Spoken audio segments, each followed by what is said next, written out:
So coming to the muscles of mastication, we have 4 muscles of mastication: temporalis, lateral pterygoid, medial pterygoid and masseter. We have discussed in the temporalis in the temporal region, and lateral pterygoid and medial pterygoid in the infratemporal region. Now we have to discuss about masseter.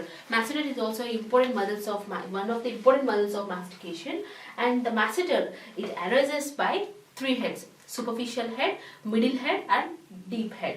So the superficial head of the masseter arises by the anterior two-thirds of the lower border of zygomatic arch. So this is the zygomatic arch.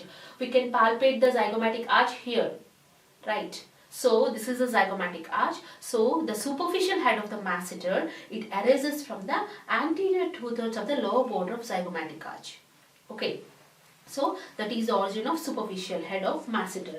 And coming to the deep head, arises from the deep surface of the zygomatic arch. So this is the outer surface of the zygomatic arch, and this is the deep surface of the zygomatic arch. The deep head arises from the deep surface of zygomatic arch. And coming to the middle head, arises from the lower border of posterior 1/3 of the zygomatic arch. So this is the zygomatic arch. The anterior two-thirds gives rise to superficial fibers. This is the zygomatic arch. The anterior two-thirds of the lower border gives origin to superficial head of masseter. And the deep surface of the zygomatic arch, it gives rise to deep head of masseter. And coming to the middle head of the masseter, it arises from the posterior 1/3 of the lower border of zygomatic arch. So the masseter overall, it arises from the zygomatic arch, from its lower as well as from its deep surfaces. And coming to the insertion of the masseter, here the superficial fibers of the masseter, arises from the anterior two-thirds. The superficial fibers arise from the anterior two-thirds of the lower border of the zygomatic arch. They are inserted to the lower and anterior part of the ramus of the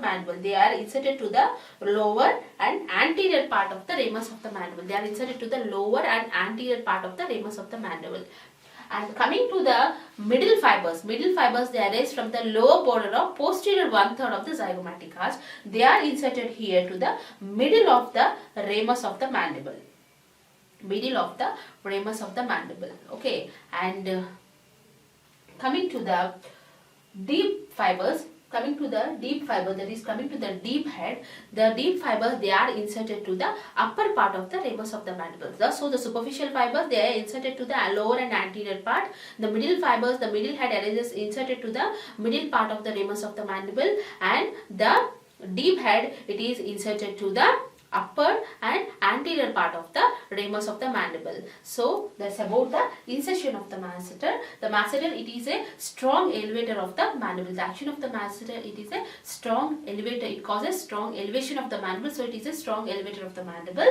And coming to the nerve supply of the masseter, the nerve supply of the masseter is derived from the masseteric nerve, and the arteries are the masseteric artery. Masseteric nerve is a branch of the anterior division of the mandibular artery, and masseteric artery is a branch of second part of maxillary artery. So that's about the masseter. So the muscles of mastication: temporalis we have discussed in the temporal fossa, and medial pterygoid we have discussed in the intratemporal fossa. And coming to the masseter, we have superficial, deep and middle head. So they are inserted in the reverse manner. Superficial head occupies the lower part of the ramus of the mandible, middle head occupies the middle part of the ramus of the mandible, and deep head occupies the upper part of the ramus of the mandible. So that is the masseter. And the masseteric nerve, it supplies the masseter from its deep surface. That's the important point. So that's about the muscles of mastication.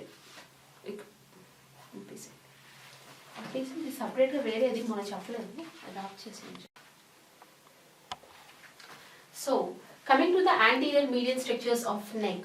So the anterior median structures are situated from the symphysis mentae to the suprasternal notch. Here we can palpate the suprasternal notch, and this is the symphysis mentae. So from the symphysis mentae to the suprasternal notch, these structures are present in the anterior median region of neck.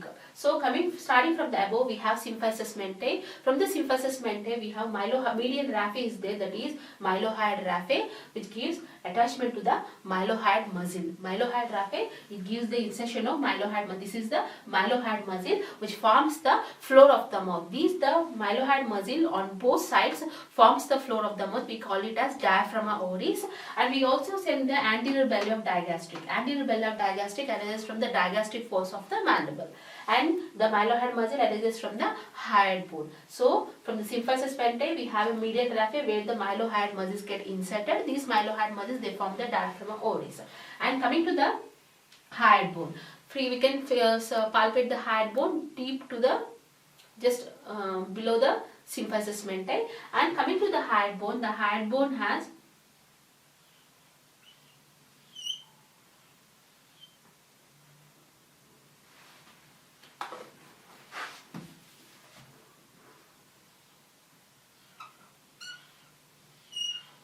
So the hyoid bone has body, lesser cornu and greater cornu. These are the greater cornu of the hyoid bone. And these are the lesser cornu of the hyoid bone. And this is the body of the hyoid bone, and this is the upper border of the hyoid bone, and this is the lower border of the hyoid bone. So the hyoid bone, it lies at C3 vertebra. It lies at the level of C3 vertebra. The hyoid bone lies at the level of C3 vertebra, and the hyoid bone, it moves up and down with the deglutition because of its attachment of suprahyoid and infrahyoid muscles. More number of muscles get attached to the hyoid bone, get inserted to the hyoid bone. Suprahyoid muscles, the muscles which are above, we call it as suprahyoid muscles. The muscles which are below the hyoid bone, we call it as infrahyoid muscles. The infrahyoid muscles are stenothyroid, stenohyoid, thyrohyoid. These are the infrahyoid muscles, and it has having two cornu, lesser cornu. These are the lesser cornu, and these are the greater cornu of the hyoid bone. So that's about the hyoid bone. And coming to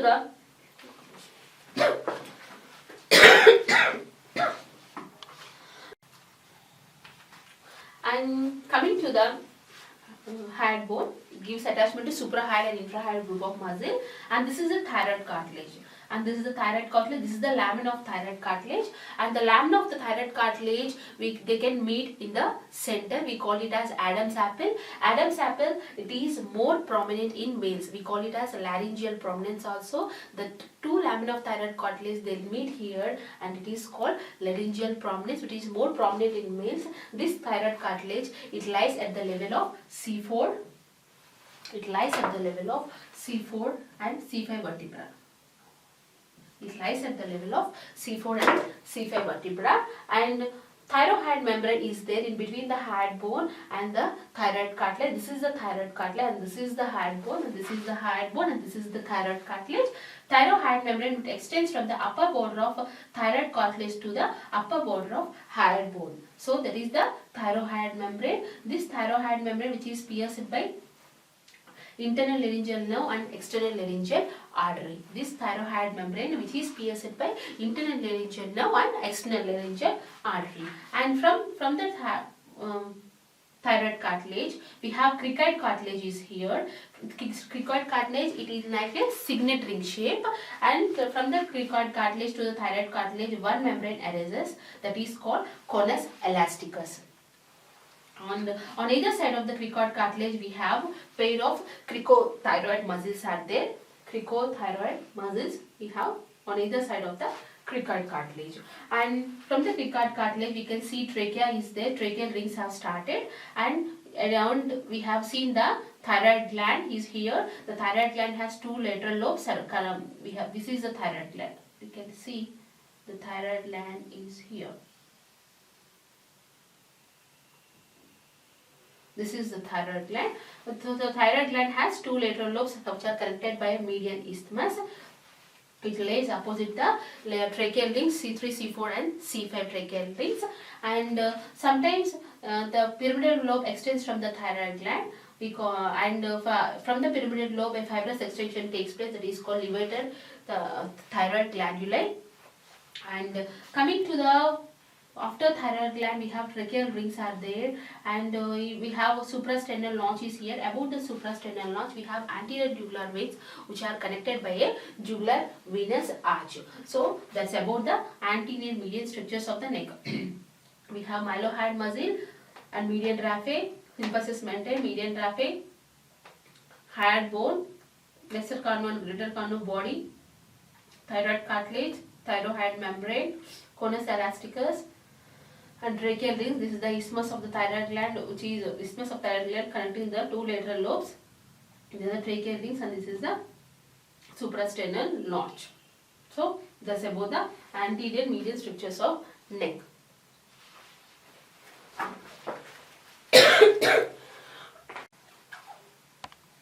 So coming to the histology of lymphatic system, we will discuss about 4 slides in the histology of lymphatic system. One is lymph node, second one is spleen, third one is thymus, fourth one is palatine tonsil. So coming to the lymph node. So lymph nodes, we know that the lymph nodes they are bean shaped. They are bean shaped, and hilum is there where the blood vessels enter and leave the lymph nodes, and this is the capsule of the lymph node where trabecula enter the gland and they enter the node, and they divide the node into more number of lobes and lobules. And here from the different lymph vessel opens here in the capsule, and it is filtered by the lymphocytes here, and the afferent lymph vessel it comes through the hilum.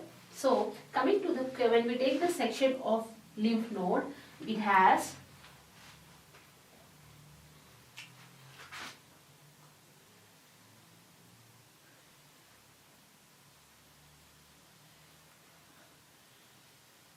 when we take the section of the lymph node it is covered by a capsule made up of reticular fibers as well as collagen fibers, where the trabeculae they enter the gland, they enter the lymph node. The lymph node consists of cortex and medulla.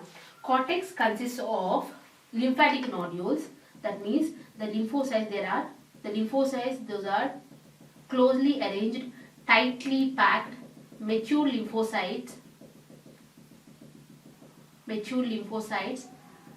at the periphery, and loosely packed, lightly stained, immature lymphocytes at the center. This is the structure of lymphatic nodule. So in the lymphatic nodule we have closely arranged, tightly packed, thickly stained, mature lymphocytes in the center. Closely arranged, tightly packed, thickly stained, mature lymphocytes at the periphery, and loosely packed, lightly stained lymphoblasts at the center. So this is the structure of lymphatic nodule. So this is the cortex. So in the cortex we will able to see lymphatic nodules. Lymphatic nodules means they are arranged as tightly arranged, thickly stained, mature lymphocytes at the periphery, lightly stained, loosely arranged lymphoblasts at the center. This is called lymphatic nodule. In the cortex we will able to see lymphatic nodules. And beneath the capsule we have subcapsular sinus is here. Beneath the capsule we have subcapsular sinus. So this is subcapsular sinus, where the afferent lymph vessels opens. So to the subcapsular sinus, into the subcapsular sinus, afferent lymph vessels open into the subcapsular sinus. Afferent lymph vessels they open into the subcapsular sinus. So this is about the cortex. Cortex we consist of lymphatic nodules, and mainly the cortex consists of B lymphocytes. B lymphocytes are more prominent in the cortex.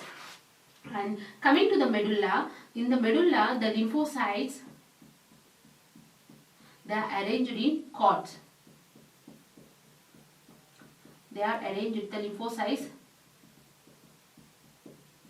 they are arranged in cords. That means the lymphocytes, they are arranged in 2 to 3 layers. The lymphocytes are arranged in their 2 to 3 rows.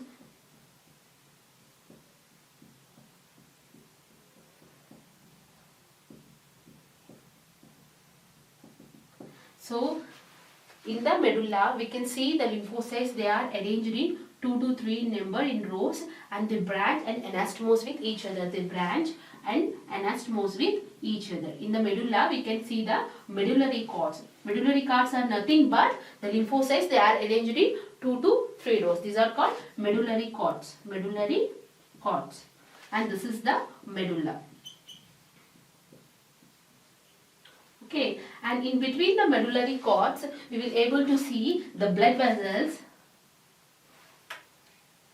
The blood vessels surrounded by connective tissue trabeculae. The blood vessels surrounded by connective tissue trabeculae. In between the medullary cords, we can see the blood vessels surrounded by connective tissue trabeculae. So that is the macroscopic structure of lymph node. So when we take the section of lymph node, they are bean shaped. When we take the section of lymph node, so what is the function of lymph node? It filters the lymph. That is the function of lymph node, right? So it is covered by a capsule. From capsule, various trabeculae, they enter the gland. And in the so the lymph node divides into cortex and medulla. In the cortex, we will be able to see more and more number of lymphatic nodules. What is the structure of lymphatic nodule? Is the tightly packed, thickly stained, mature lymphocytes at the periphery, lightly stained, loosely packed lymphoblasts at the center. So this is the structure of lymphatic nodule. Okay. So and in the cortex, we will be able to see more number of B lymphocytes are there. Beneath the capsule, we have space is there, that is a subcapsular sinus where the afferent lymphatic vessels open. And in the medulla, we will be able to see the lymphocytes, they are arranged in 2 to 3 rows. We are calling it as medullary cords, and in between the medullary cords, we will able to see the connective blood vessels surrounded by connective tissue trabeculae, and these medullary cords, they branch and anastomose with each other. The medulla consists of both T and B lymphocytes. So the afferent vessels open, they filter here through the lymphocytes, and the efferent vessel comes out here like this. That is the function of the lymph node. Okay, so that's about the lymph node. And coming to the spleen.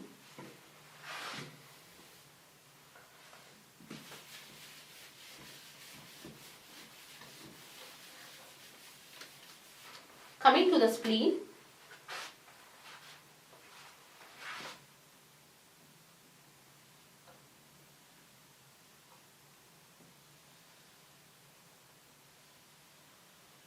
So coming to the spleen, spleen is also covered by a capsule made up of some collagen and reticular fibers. And spleen it is divided into white pulp and red pulp. So coming to the white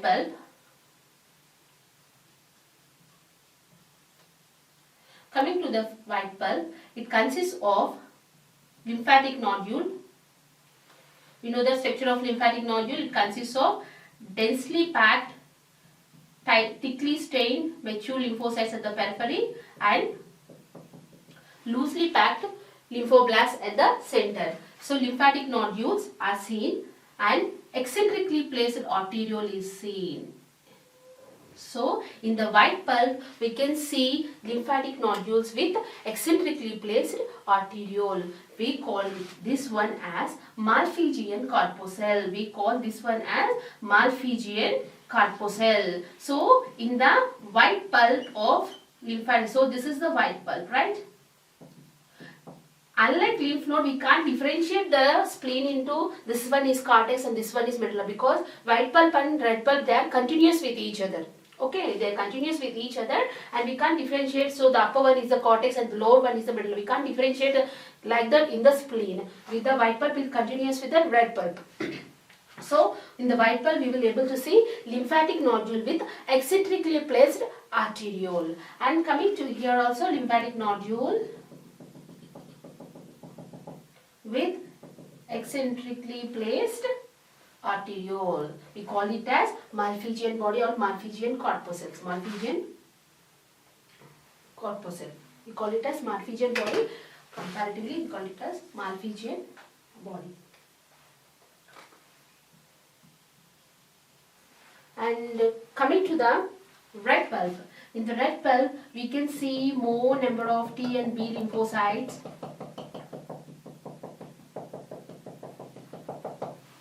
And also blood vessels.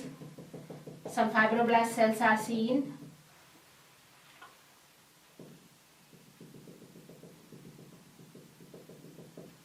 Here is the white pulp. White pulp means lymphatic nodule with eccentrically placed arteriole.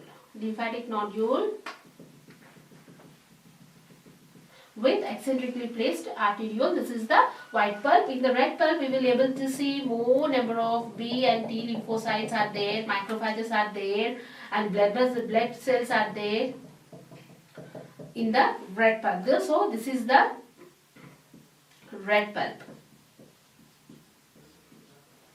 So this is the red pulp. In the red pulp, we will be able to see T and B lymphocytes,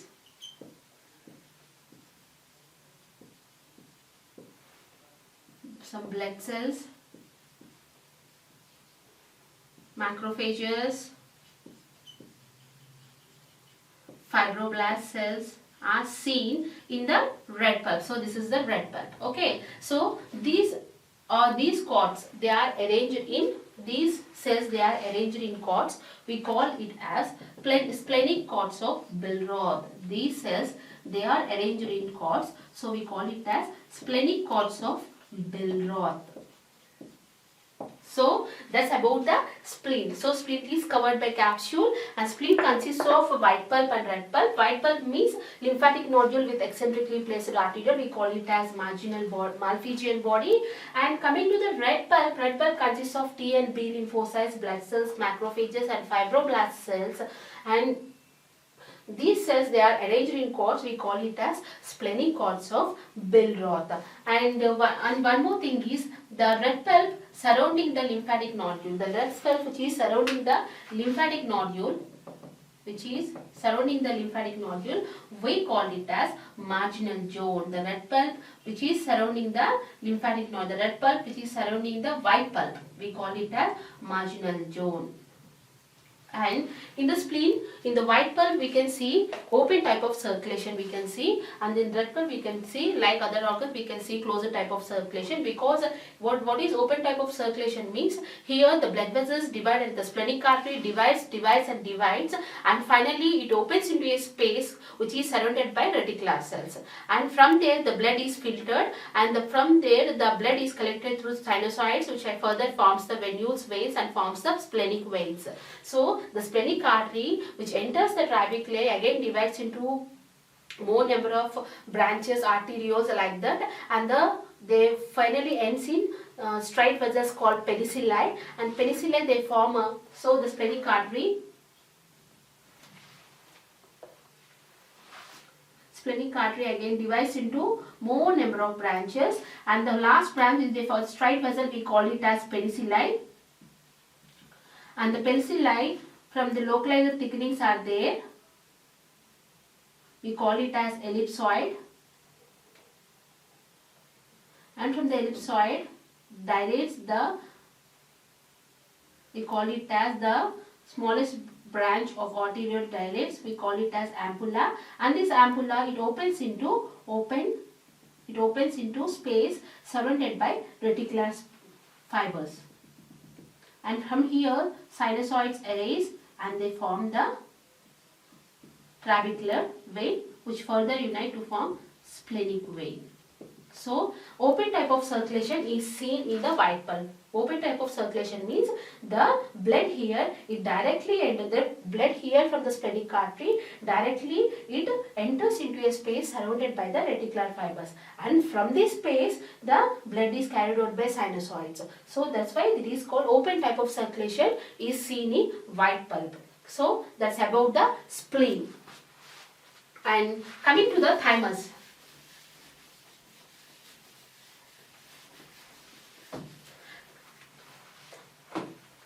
Coming to the thymus,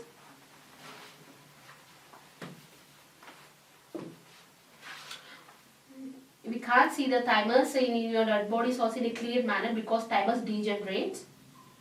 In cadavers also we can't see the thymus clearly. It is an organ of huge entity, and this thymus, it is covered by capsule.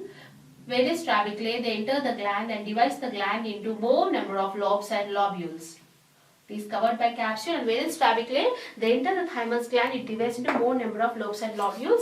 And here in the thymus we will see lymphatic nodules. Like that, in similar way we have tightly arranged, thickly strained mature lymphocytes at the center and loosely packed immature lymphocytes in the center, and thickly strained, tightly packed mature lymphocytes at the periphery. So we can see the lymphatic nodules here.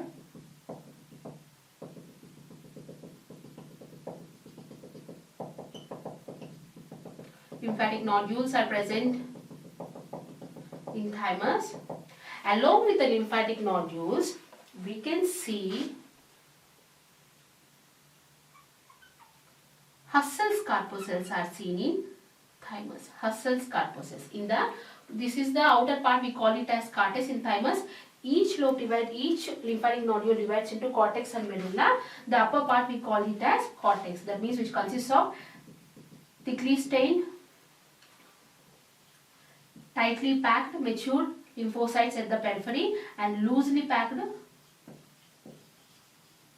lymphoblasts at the center. So in each lymphatic nodule divides into cortex and medulla, and here in the medulla we will able to see a group of corpuscle. A corpuscle is seen, this is called Husserl's corpuscles. What are Husserl's corpuscles? Means a degenerated mass of epithelial cells. A degenerated mass of epithelial cells surrounded by few epithelial cells. This is called Husserl's corpuscles. This is the characteristic feature of the thymus, and this Husserl's corpuscles we can see in the medulla of the lymphatic nodule. In the medulla of the lymphatic nodule, we can see the Husserl's corpuscles. These are Husserl's corpuscles. Husserl's corpuscles. So, what is the difference between lymph node and thymus? Entire lymph node, it is divided into cortex and medulla. But in thymus, each lobe again divides into cortex and medulla. See here is the cortex and medulla, and here one lymphatic nodule is there. Here outer one is the cortex and middle one is the medulla. So each lobe divides into cortex and medulla. Unlike lymphatic nodule, the entire lymph node, it is divided into cortex and medulla. In thymus, each lobe is divided into cortex and medulla. In the outer part of the cortex, we can see the lymphocytes densely packed, and the medulla along with the lymphoblast, we will able to see the Husserl's corpuscles. These are the degenerated mass of epithelial cells. Degenerated mass of epithelial cells.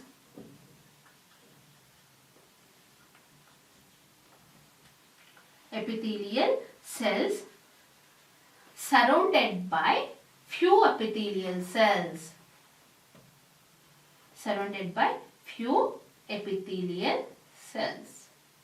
Okay, so that is the characteristic feature, a very important feature of Husserl's corpuscles. By observing the Husserl's corpuscles, we can identify that slide as thymus. Okay, so that is the thymus. And in the lymph node, we can see more number of lymphatic nodules, and in the spleen we will be able to see Malpighian body. That is the lymphatic nodule with eccentrically placed arteriole. That is the characteristic feature. We can identify the spleen by seeing the eccentrically placed arteriole in the lymphatic nodule. In the thymus, we should able to see the Husserl's corpuscle. That is the characteristic identification of the thymus. So that's about the thymus.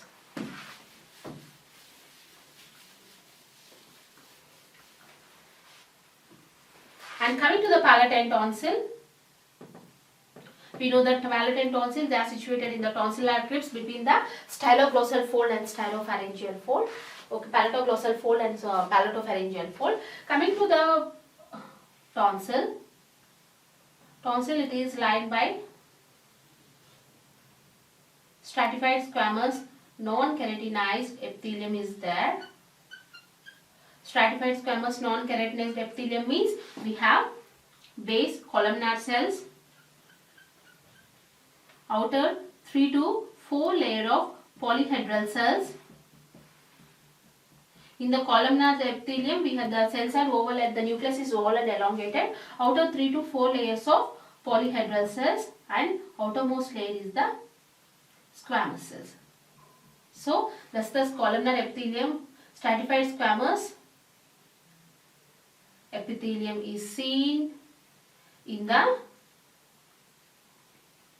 palatine tonsil. Stratified squamous means more number of layers are present. You can see that. Okay, and also tonsillar crypts are seen. And in the palatine tonsil, the characteristic feature of palatine tonsil is tonsillar crypts are seen. That means the epithelium dips into the lamina propria. The epithelium dips into the epithelium here, it dips into the lamina propria, and tonsillar crypts are seen. In the tonsillar crypts, we have mucosal glands are there. Mucosal glands, they open into the tonsillar crypts. Mucosal glands nothing but we have to draw mucous acini. We know that mucous acini has large lumen, cuboidal cells are seen, and the nucleus is flattened and is situated at the base. Nucleus is flattened, situated at the base, and the mucous glands are seen in the palatine tonsil, which opens into the tonsillar crypts. So palatine tonsil, it is lined by stratified squamous epithelium, and also the tonsillar crypts are seen to the tonsillar crypts. The mucous glands open into the tonsillar crypts. The mucous glands, they open into the tonsillar crypts. So mucous acini structure is having large lumen, nucleus is flattened because the most part of the cell, it is surrounded by mucigen granule. That's why they throw the nucleus to one side. That's why the nucleus is flattened in the mucous acini. So that's about the palatine tonsil.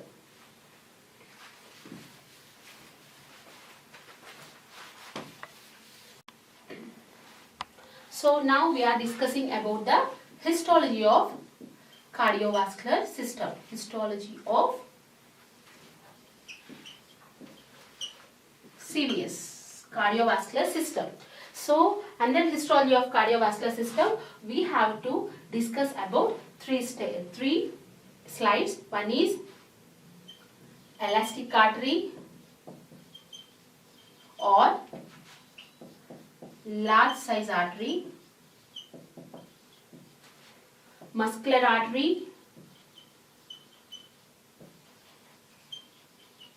or medium size artery, and large vein. So elastic artery, example is aorta. We have common carotid arteries are there. We have discussed about common carotid arteries and external internal carotid arteries. They are the examples. And medium sized arteries are facial artery, superior and inferior mesenteric arteries in the abdomen, superior and inferior mesenteric arteries of the abdomen. They are the examples of muscular artery and medium sized artery.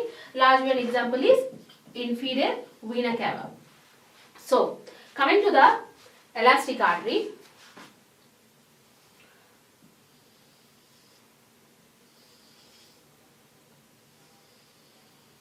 Coming to the elastic artery, from inside outwards, each artery, it is covered by tunica interna, tunica media,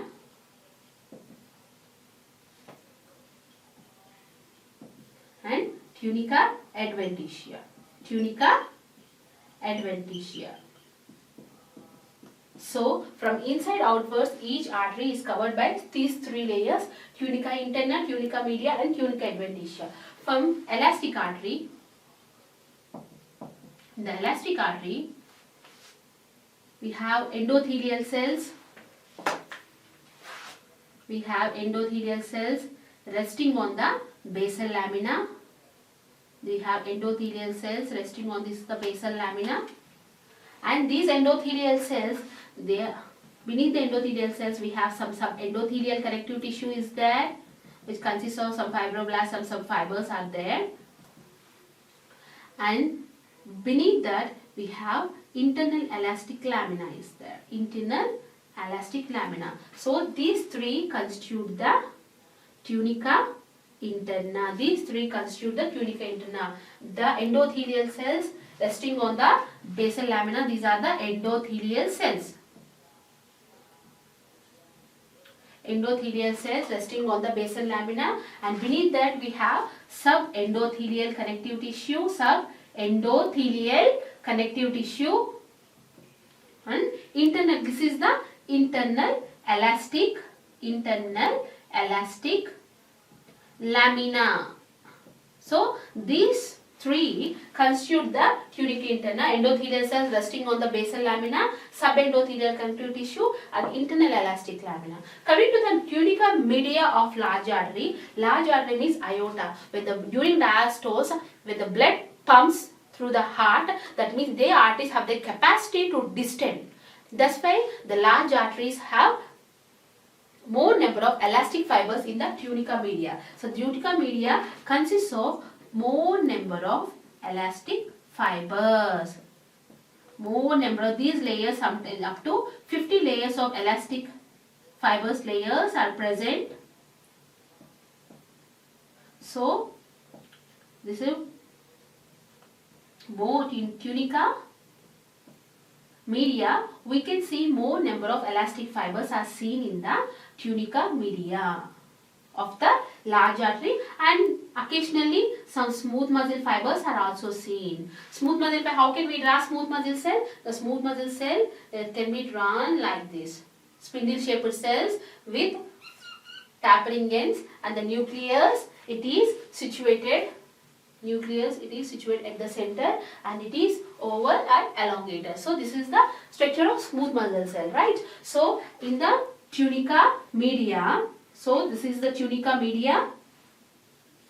In the tunica media, you will able to see more number of elastic fibers. More number of elastic fibers are seen, plus, and a very few smooth muscle fibers are seen in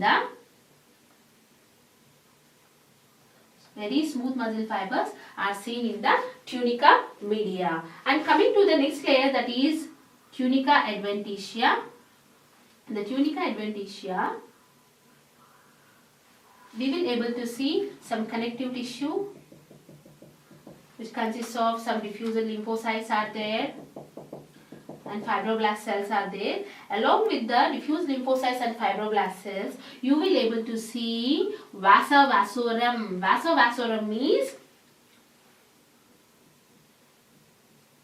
vasa vasorum are seen in the tunica. Vasa vasorum are seen in the tunica adventitia. These are the vasa vasorum. What are vasa vasorum means? The small blood vessels which supply the large blood vessels. Those are the vasa vasorum. So in the elastic artery, internal elastic lamina is not that much prominent, because we know that in the tunica media also we have elastic fibers. So the internal elastic lamina is not that much prominent, but external elastic lamina is seen. This is the external elastic lamina, and the internal elastic lamina is not that much prominent. So when we take an artery, it is a vein, any vessel, it is having from inside outwards three layers: tunica interna, tunica media, and tunica adventitia. Okay, in the tunica interna we can see the endothelial cell resting on the basal lamina. We have subendothelial connective tissue and internal elastic lamina. In the tunica media of large artery, we will able to see more number of elastic fibers and very few smooth muscle fibers. And external elastic lamina is see, which is fenestrated. That means the lamina is not continuous. Fenestration gaps are there. And in the adventitia, we can see some fibroblast cells and some blood vessels and lymphocytes are seen. Along with the fibroblast cells, we will be able to see vasa vasorum. What are vasa vasorum means? The small blood vessels which supply the large blood vessels. So that is a vasa vasorum. So that's about the elastic artery. So in the elastic, the main difference is the elastic artery in the tunica media, we consist of more number of elastic fibers are seen. Okay, and coming to the muscular artery. Coming to the muscular artery or medium sized artery, everything is same, but in the tunica media of muscular artery, you will able to see more number of smooth muscle fibers are seen instead of elastic fibers. Okay, more number of smooth muscle fibers are seen. So more number of smooth muscle fibers are seen in the medium sized artery or muscular artery in the tunica media.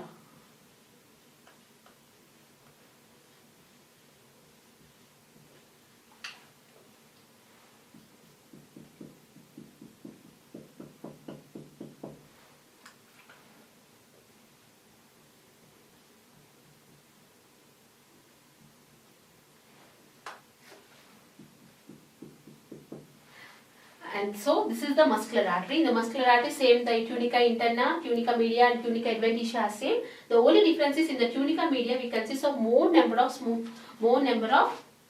muscle fibers.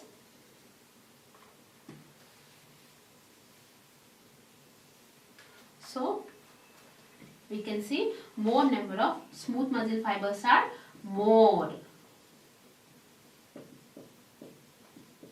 And very few elastic fibers are seen. Very few elastic fibers are seen. So, in the tunica media of medium-sized artery and muscular artery, that's why it is called muscular artery. So, tunica media consists of more number of smooth muscle fibers. Remaining are the same. The tunica adventitia consists of vasa vasorum, and the tunica media consists of endothelial cells resting on the basal lamina, subendothelial connective tissue, and this is the internal elastic lamina is there.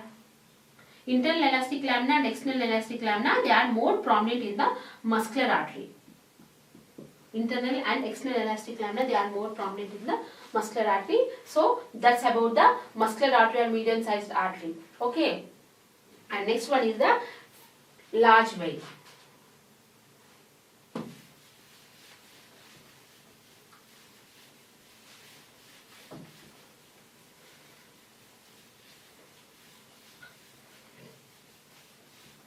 Coming to the large vein, in the large vein, same the endothelial cells,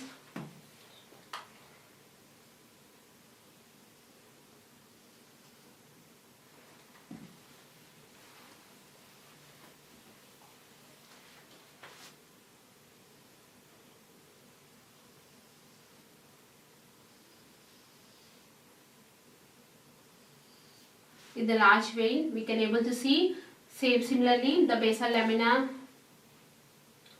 endothelial cells resting on the basal lamina, some endothelial connective tissue is there. Here internal elastic lamina and external elastic lamina are absent, and tunica media consists of collagen fibers. Tunica media is very small and it consists of collagen fibers are there in the tunica media.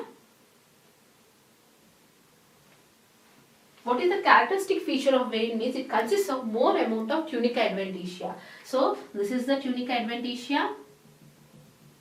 It consists of more amount of tunica adventitia. In the tunica adventitia, we can see the longitudinal bundles of smooth muscle fibers. We can see the longitudinal bundles of smooth muscle fibers are seen. Because the smooth muscle fibers, they are running longitudinally in the tunica adventitia. So, this is the tunica adventitia.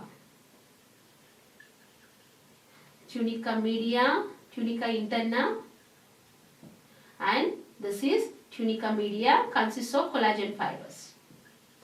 And more number of tunica adventitia is seen. In the tunica adventitia, we will able to see smooth muscle fibers running longitudinally. Smooth muscle fibers